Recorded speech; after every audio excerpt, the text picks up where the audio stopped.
এই যে সব পাইকার এগুলা গরু কিনছে, কিনে রাখি দিচ্ছে। মানে এগুলা যে মানুষগুলো কিনতে আসে সেটা সিন্ডিকেটের শিকার হবে, এটা স্বাভাবিক। দেখেন গরুর অবস্থা কি একটা অবস্থা, বাজে বেহাল অবস্থা।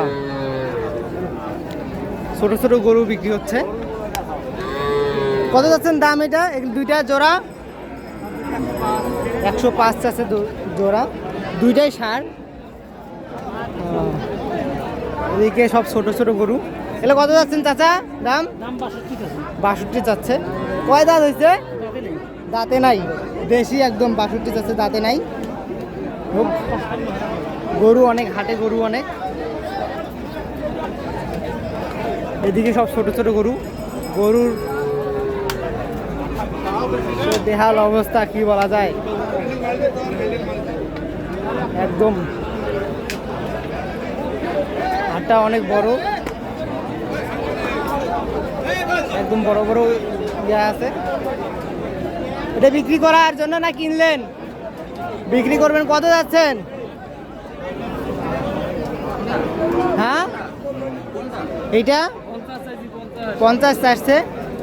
এটা বকনা, এটা মনে বাচ্চা দিয়েছিল না? বাচ্চা দিয়েছিল বকনা, এটা বকনা। এটা কত যাচ্ছেন?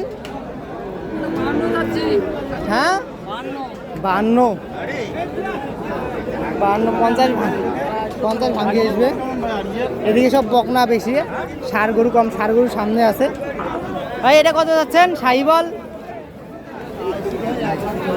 1,10,000 চাচ্ছে, কিন্তু 90 ভাঙিয়ে আসবে মোটামুটি দেখা যাচ্ছে। এগুলো সব বকনা, এগুলো বলার ভাষা রাখে না, সবগুলোই বকনা। এগুলো বকনাই বেশি, যেখানে সেখানে মনে করেন যে জ্বালা নিয়ে বসছে।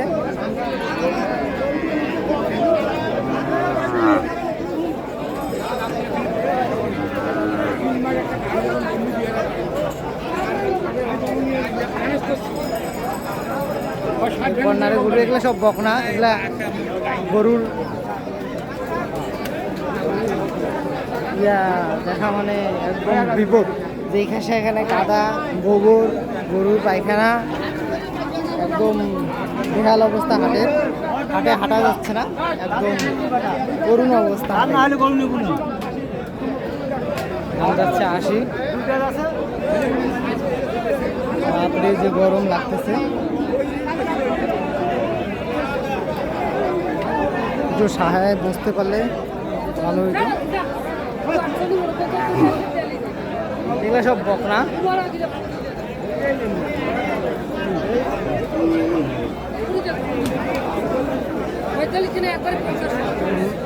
লোকে লোকান্ন হয়ে গেছে একদম, মানুষে ভিড়।